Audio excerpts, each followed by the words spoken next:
It was my 4-year-old daughter, when I first lost my sight, who made me discover I have other senses that I can work on.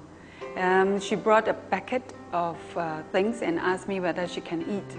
I was thinking to myself, stupid, I cannot see. But the very moment reactions of the 4-year-old girl was to bring my hand to her and say, you touched, you touched, you touched. I was, that very moment is very awakening for me, is I have the senses of touch, hearing, smell, and I can live independently.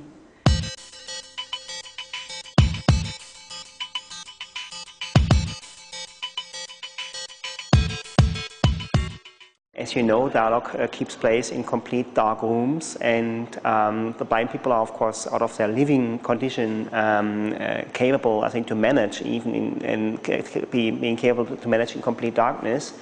And sighted people are suddenly disabled. That means it's a reversal of roles. And out of this, let's say, creation, we can explore ourselves in a much better way, pointing out the potential of blind people on one side and giving a better understanding towards otherness. There are 4 blind teenagers, and you can easily imagine, I think, that was Before I joined, I was so embarrassed to hold a cane. I was so scared to go out, you see. I always stay at home and then I could go out. But after I joined the Dialogue in the Dark, I learned how to use the cane very, very easily, you see. And I have more confidence in myself.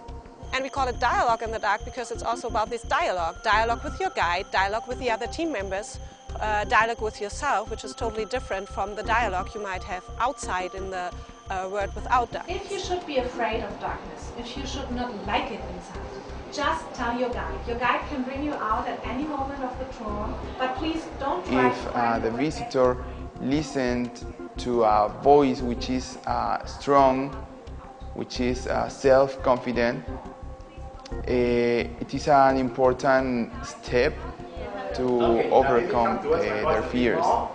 Are you nervous? I'm sure some of you are very nervous. Okay, don't worry. To soothe your nerves a bit, there will be no steps. Right? No steps. Because as a blind person, I know myself, steps are the worst thing to do. First, maybe 5-10 minutes, I had churning in my stomach. I thought I'm going to throw up. It's quite crippling, you know, not to be able to see when you actually depend so much on your sight. But halfway through the walk, it actually became quite peaceful. You know, you kind of start to use the rest of your senses, your smell, your hearing, and it became pretty empowering.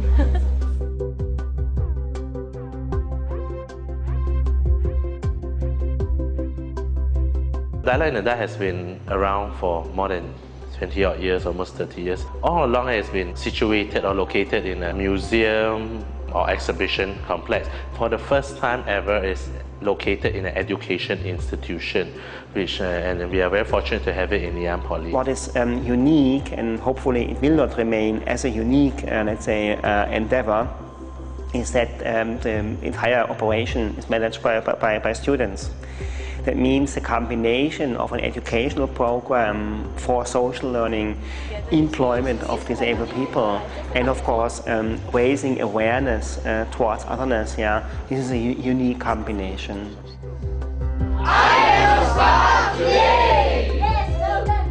We already have a pool of 17 students who are on board as the student internship management team. So they literally run the whole operations of Dialogue in the Dark, which is very different from those in overseas, which is by paid staff. It is a very enriching experience. I'm learning something new every day, and for most of us, it's working with a visually impaired person for the first time. Very often, we kind of disregard the fact that they are actually visually impaired. So I think that teaches us a lot of lessons on tolerance, a lot of lessons on patience, and how to leverage on the strengths of the individuals and not look at their deficits. The blind still can work in the darkness. we are not useless. I think it's a fantastic experience. I wrote on the book that, I came here, I thought that it's just going to be a walk, but it has become a life-changing experience, and I think that everybody should actually go through this. It will be a good educational platform for not only limited to Ngee Poly students, but as well as all students in Singapore itself.